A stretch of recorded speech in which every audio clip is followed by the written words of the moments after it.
Actually என்னோட நெறைய கேள்விகள வந்து நீங்க ஒரு கொஸ்டின்க்கே you have answered for so many things. That is good to know with the knowledge, lot of knowledge with experience person from the city. Like ஃபுட்பிரினர்ஸோட ஒரு மிகப்பெரிய ஒரு தாட் ப்ராசஸ் எப்படி இருக்கு இன்னைக்கு அப்படிங்கிறத விட எல்லாரும் தெரிஞ்சுக்கக்கூடிய ஒரு மிகப்பெரிய ஒரு ஃபார்முலா அப்படின்னா நம்ம ஒரு ரெஸ்டாரண்ட் ஆரம்பிக்கணும். அப்படின்னா அதுக்கு நான் இதுதான் டெசிஷன் எடுக்கிறேன், இப்படிதான் நான் பார்க்குறேன், இந்த ஆங்கிள் தான் நான் பார்க்குறேன் to setting up an restaurant. அப்படிங்கும்போது வாட் பாலச்சந்தர் அண்ணா வில் டூ ஒரு ஒரு ரெஸ்டாரண்ட் செட் பண்றதுக்கு what are the formulas you looking to make a decision to set up a restaurant. Normally ஒரு ரெஸ்டாரண்ட்டை நம்ம பிளான் பண்ணியிருக்கோம் அப்படின்னா, the first thing which we have to look at, and the second thing which we have to look at, and the third thing which we have to look at is all the same. So I would say it is location, location, location. So a location of the restaurant is very much important in positioning it. So அது தப்பா போயிட்டோம்னாலே, but அதுக்கு பின்னாடி வரக்கூடிய எல்லா விஷயங்களுமே ஒன்னொன்னும் தவறாக ஆரம்பிச்சிட்டோம். So எங்க அந்த ஃபுட்டோட தேவை இருக்கு, அது எவ்வளவு தேவை இருக்கு. சில இடங்கள்ல பாத்தீங்கன்னா ஃபுல்லி ரெசிடென்ஷியலா இருக்கும். ஸோ ரெசிடென்ஷியல் இருக்கிற ஏரியால we can expect them only on the weekends. So சில ஏரியால பாத்தீங்கன்னா பயங்கர கார்பரேட்ஸா இருக்கும். அதுல பேங்க்ஸ் இருக்கும், ஸ்கூல்ஸ் இருக்கும், காலேஜஸ் இருக்கும், ஐடிஸ் இருக்கும். So we can expect them only on the weekdays. So இந்த மாதிரி பாத்தீங்கன்னா இது வீக் டேஸ் மட்டும் பிசினஸ் பண்ணாலும் நமக்கு பத்தாது, வீக்கெண்ட்ஸ் மட்டும் பண்ணாலும் பத்தாது. So we have to do weekend business, weekday business, everything. So அப்போ அந்த லொகேஷன் எங்க, அந்த லொகேஷன் எங்கங்கிறது தான் நீங்க கண்டுபிடிக்கணும். அதுதான் first success point for restaurant. So அதை தப்பா பிளேஸ் பண்ணிட்டோம்னாலே நமக்கு 50% of the success portion will get affected. So அது ஒரு மெயின் விஷயம். இன்னொன்னு, ஒரு ரெஸ்டாரண்ட் செட்டப் பண்றதுக்கு பேசிக்கா என்ன வேணும்னு இன்னைக்கு நிறைய பேருக்கு தெரியறது இல்ல. They will just go and take a place. அதாவது கேட்டா என்னோட ஃப்ரெண்டோட பிளேஸ் இருந்தது, தெரிஞ்சவங்க பிளேஸ் இருந்தது. That is not the criteria நம்ம ஃபாலோ பண்ணணும். அதாவது ஒரு ரெஸ்டாரண்ட் ஸ்டார்ட் பண்றதுக்கு மெயினா ஒரு இடத்துல ட்ரைனேஜ் வேணும். ஸோ அது இன்னைக்கு எத்தனை பேர் பாக்குறாங்க தெரியும்னு கூட தெரியாது. அந்த ஏரியாலேயே ட்ரைனேஜ் ஃபெசிலிட்டியே இருக்காது. But they would have gone and setup. Where will they discharge the waste water? அங்கேயே ஃபெயில் ஆயிடுவோம். அதே மாதிரி ட்ரிங்கிங் வாட்டர் ஃபெசிலிட்டி இருக்கணும், போர்டு வாட்டர் இருக்கணும். அந்த ஏரியால வாட்டர் இல்லாத ஏரியால போய் நம்ம ஆரம்பிச்சிட்டோம்னா daily we can buy tanker lorries and run a restaurant. So போர்ல வாட்டர் இருக்கணும், ட்ரிங்கிங் வாட்டர் சப்ளை இருக்கணும், ட்ரைனேஜ் ஃபெசிலிட்டி இருக்கணும், குட் லொக்கேஷனா இருக்கணும், அந்த லொக்கேஷன்ல உங்க கஸ்டமர் இருக்கணும். இதெல்லாம் மெயினா பார்க்க வேண்டிய ஒரு விஷயம். இதெல்லாம் இல்லாம how can we run a restaurant successfully? நல்லா ரன் பண்ணாலே, இது எல்லாம் கரெக்டா இருந்தாலே வருஷத்துல 7 மாசம் தான் we can do good business. Rest 5 months is totally waste for as.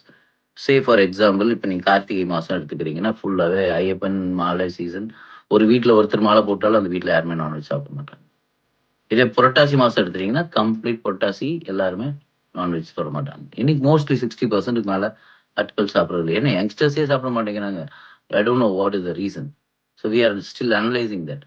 ஏன்னா யங்ஸ்டர்ஸ் எல்லாம் அப்படி பெருசா மெயின்டைன் பண்ண மாட்டாங்க. பட் இன்னைக்கு வீட்டுல அது கைட் பண்ணி அனுப்புறாங்க.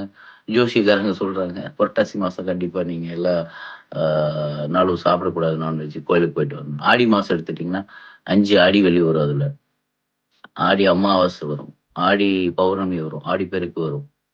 இதே மாதிரி ஒவ்வொரு மாசங்களா, அதாவது எக்ஸாம் நடக்கிற சீசன்ல டோட்டலா you can find the family people outside. இதே வெக்கேஷன் டைம்ல வெளியில போவாங்க. அதுக்கு ஈக்குவலா வெக்கேஷன் உள்ள வர்றவங்க தே வில் மேட்ச் அப். இந்த மாதிரி ஒரு ஒரு 2 months we have to work for the bonus. So இப்படி எல்லாம் பண்ணும்போது என்ன ஆயிருது, totally we get only 7 months in a year. இந்த 7 months in a yearல you have to take up all the responsibilities and liabilities. So அப்போ எந்த அளவுக்கு நீங்க பிசினஸ் பண்ணா அது மேட்ச் பண்ண முடியும், எவ்வளவு பண்ணணும், இந்த ஏரியாவுக்கு எவ்வளவு சீட் ரெஸ்டாரண்ட் வேணும், either you need 40 seater or 80 seater or 150 seater or 200 seater. அது there are calculations for it. ஆவரேஜா ஒரு கடை என்ன நீங்க வாடகை கொடுத்தா எவ்வளவு பிசினஸ் பண்ணா இட் வில் பி ஃபீஸிபிள் தெரியாது. நிறைய பேருக்கு தெரியாது. But they have to learn. எதுவுமே எல்லாரும் தெரிஞ்சுட்டு வர்றது இல்லை. We have to learn before we go. இன்னைக்கு ஒரு ட்ரிப் போறோம்னா நம்ம பிளான் பண்றோம், எங்க ஸ்டே பண்றோம், எங்க சாப்பிட போறோம், எங்க போய் பார்க்க போறோம், எவ்வளவு நாள் வேணும். பட் ஒரு பிசினஸ்ல அது நிறைய பேர் பண்ண மாட்டேங்க. So that is what I feel basically in starting up a restaurant. So I am helping out lot of people come and approach me. இது எப்படி பண்றது எப்படி பண்றது. நான் முதல்ல உங்களுக்கு சொல்லக்கூடியது பாரு, முதல்ல கேள்வி கேட்காத, ஃபர்ஸ்ட் அப்சர்வ். கம் காலையில 4 o'clock வா, இல்லை 5 o'clock வா, இல்லை மேக்ஸிமம் 6 ப்ரொடக்ஷன் ஸ்டார்ட் ஆகிறதுக்குள்ள வந்துடும். But night 11 o'clock you can go back. But இது மாதிரி ஒரு 3 months நீங்ககிட்ட இருந்தால் மட்டும்தான் first you can decide whether you want to start a restaurant or not. அதுக்கப்புறம் தான் மற்ற விஷயம் எல்லாம். பட் இன்னைக்கு வரைக்கும் நிறைய பேர் நான் இந்த பிஸ்னஸ் பண்ணணும்னு நினைக்கிறேன், இதை கற்றுக்கணும்னு நினைக்கிறேன், உங்கள் சென்ட்ரல் கிச்சனில் எங்களை அலோவ் பண்ணுவீங்களா, எங்களுக்கு இன்டர்ன்ஷிப் கொடுப்பீங்களா, நாங்கள் கற்றுக்க முடியுமா, வா, ஆனால் இந்த டைமுக்கு வரணும். நான் போடுற ஒரே கண்டிஷன் இதுதான், காலையில் மினிமம் 4 o'clock, மேக்ஸிமம் 6 o'clock உள்ள இருக்கணும். Night minimum 10 o'clock, maximum 11 o'clock வரைக்கும் இருக்கணும். ஆக்சுவலி அதுக்கப்புறம் இருக்கணும். அதுக்கப்புறம் தான் we handle lot of other task. 11 o'clock நம்ம க்ளோஸ் பண்ணதுக்கப்புறம் இந்த கிளீனிங் ப்ராசஸ், அவங்கெல்லாம் எம்ப்ளாயிஸ் எல்லாம் சாப்பிட்டு அவங்கெல்லாம் வெளியில் போகிற வரைக்கும் அவங்கள சில பேர்த்த we have to drop them. Few people will be staying in our staff quarters. அப்போ வந்து பார்த்தீங்கன்னா அக்கௌண்ட்ஸ் க்ளோஸ் பண்ணி செட்டில் பண்ணி கடை பூட்டுற வரைக்கும் that is also a lot of learning. But அது வரைக்கும் கூட நீங்கள் இருக்க வேண்டியதில்லை. அட்லீஸ்ட் அந்த கோர் முடிகிற வரைக்கும் அது இருங்க. இன்னைக்கு வரைக்கும் I'm seriously saying about it, இன்னைக்கு வரைக்கும் ஒருத்தர் கூட அப்படி வந்து இருந்ததில்லை. பட் ஆயிரக்கணக்கான பேர் என்கிட்ட கேட்டிருக்காங்க. I feel really I don't know what to say. So அந்த அளவுக்கு தான் இன்னைக்கு வந்து இன்வால்வ் ஆக முடியும்னு அவங்க நினைக்கிறாங்க. They just want to walk in, வந்து ஒரு விசிட் பண்ணிட்டு they can go to their work, இல்லை வேற ஏதோ பிஸ்னஸ் பார்க்குறாங்கன்னா பார்த்துக்கலாம் அப்படின்னு. அப்படி பண்ணவே முடியாது. ரெஸ்டாரண்ட் உங்களோட வாழ்க்கையவே அதுக்காக அர்ப்பணிச்சிடணும்.